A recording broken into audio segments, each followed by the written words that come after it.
Okay, this is a take 2. I screwed up the first time I did this video, or well, I got about 30 seconds into it, and I called this little magnificent animal a clown. It's clearly not a clown. What we got here, this is a pastel banana leopard genetic stripe. So I accidentally called it a clown. So I actually did stop the video and restarted it.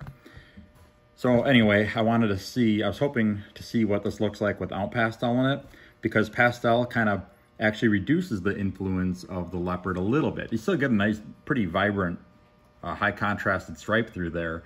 But if it didn't have pastel in it, that stripe would be a little bit thicker on either side and a little bit darker too. So I have one more shot at those this year, and hopefully we'll hit on it.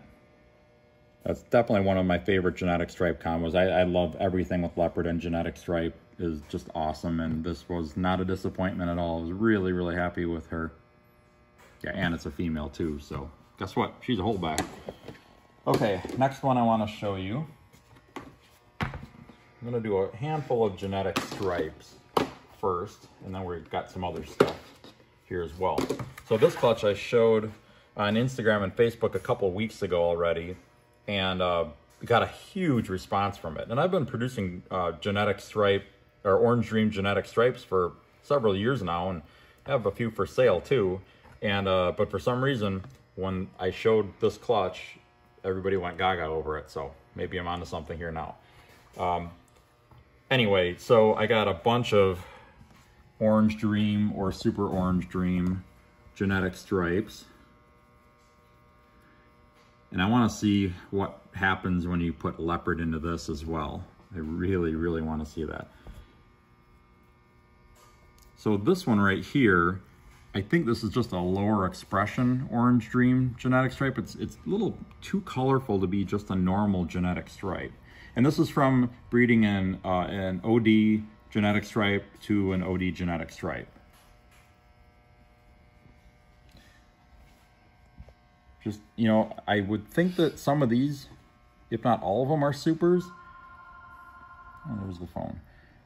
But then I got this one. And this one is significantly brighter than all the others.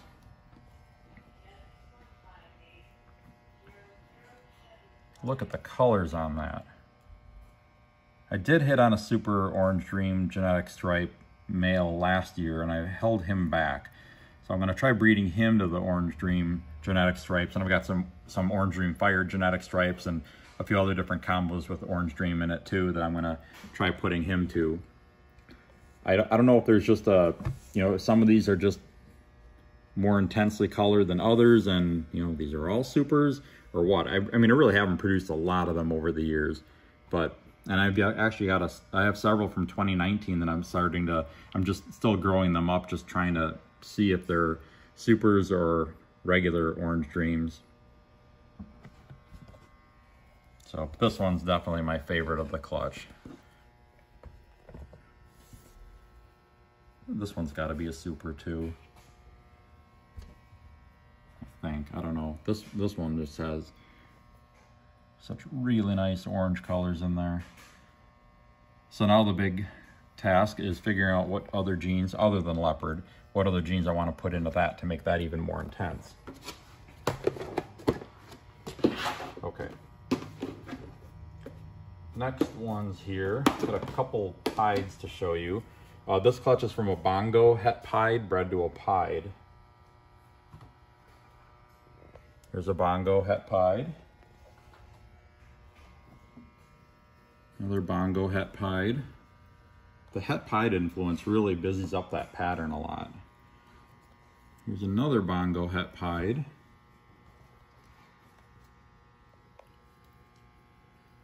I believe that that's just a Pied. I think that this is the Bongo Pied. I think. The hard thing is I have produced other Pieds out of different clutches with a similar pattern. But, given that these two are out of the same clutch, I think one of them has to be Bongo, and I would guess it's this one. I think I've got another couple clutches of these incubating yet, so I'm going to hang on to all these and wait and see what that comes out of those next clutches, and hopefully I'll know for sure. But I think that if this is what Bongo does to Pied, I think there's some really cool possibilities of adding other colors into it. You know, like a coral glow would be really nice, or you know, Enchi would probably really mess up the pattern. You know, when you mix two different or basically if you did Enchi, Bongo, and Pied together, there'd be 3 different pattern genes, and it'd be interesting to see what kind of result that has on a ball python. Okay, so this is still a work in progress for these. Okay, I've got a couple more Pieds here. I'm not 100% sure what they are. These 2 were produced from breeding a GHI Pied to a Mojave black pastel het Pied. I got these 2. I think this is a Mojave Pied. Usually Mojave Pieds have a little bit of a dark pattern around the border, but I don't think that could have GHI in it, or most likely not black pastel either. And this one I actually think is the black pastel Mojave Pied. You know, I've never produced a GHI Mojave Pied, but I've seen pictures of them and they seem like they're quite a bit darker than that. So I don't think I hit on the GHI Mojave black pastel Pied here. These are both girls, so I'm just gonna raise them up, and you know, it never hurts to have more Pied females in the mix, so I'll keep those and raise them up and see what I get out of them in the future. So stay tuned. 3 years will go by really quick until they mature. Okay. Next clutch that I want to show you is albino bamboo bred to a leopard het albino.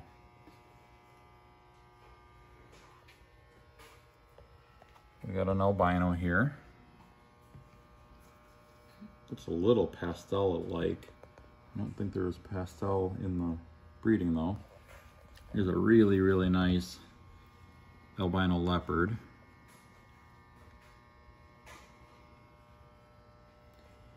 I wonder if my albino bamboo is an albino pastel bamboo.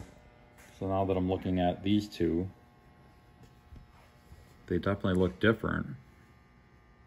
So these are albino leopard bamboos.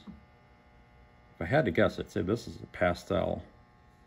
Pastel is kind of tough in some albinos. It's really hard to tell if it's in there. This one I think is a pastel just because of the white head and the overall lighter yellow coloration. This one definitely doesn't have pastel in it, but I would say this one does and this one does not. So it's very possible that my albino bamboo breeder male is actually pastel. I didn't really breed him to too many females, so actually I think this was maybe his only clutch this year. So I won't have any more opportunities to figure it out, but I don't know. Really cool. I was actually I didn't know what to think about these guys when they first hatched before they shed, but once they shed, then the pattern started coming out a little bit, especially on this one. And I'm kind of liking that. I kind of want to see what happens when that gets bigger. You know, albinos can really change a lot as they grow, so kind of hoping to see some really cool things out of that in the future. Okay. One more clutch of albinos. This is an albino leopard bred to an albino black pastel. So I'm going for ultimate high contrast with these. Albino leopards are one of the best albinos, I think, as far as contrast, and albino black pastels probably are the cleanest, nicest looking albinos out there. This, I think, is an albino black pastel. Pretty sure that one's just an albino. I got these. I think that's an albino leopard black pastel. That one too. And this one. I mean, that's nice and high contrast with lots of white too. And hopefully the black pastel influence on those will keep the white. All of the black pastel albino breeders that I have are all very high white and bright yellow contrasted even as adults. The leopard, albino leopards tend to have some yellow bleed into the white, but the colors are still extremely vibrant in those. So hopefully the combination of leopard and black pastel together will give you a super, super deep yellow snake with very, very white contrast. Okay, I think that is it for this week. Got to take a break. I've filmed actually 3 videos in the last hour or so. So anyway, I'm going to take a break and actually get to work here. I got to feed all the babies today, and I got to set up some new breeders and all kinds of busy work. So anyway, hope you guys like that. I'll be back again very soon. I've got plenty of stuff hatching yet. Probably only I don't even think I'm halfway through my hatching season right now. So I've got lots of stuff coming yet. So stay tuned for that. Please like and subscribe if you would. And also make sure to visit my website, royalconstrictordesigns.com, to see all the goodies that I have for sale. I don't have a whole lot of time at this time of year to actually post individual snakes on the website, but I do have a complete availability list on there. You can see all the stuff as they shed, or as they hatch, shed, and I set them up. I log them all onto that list, and you can see what I've got available. And there's a lot on that list, so check it out. I'll be back again soon.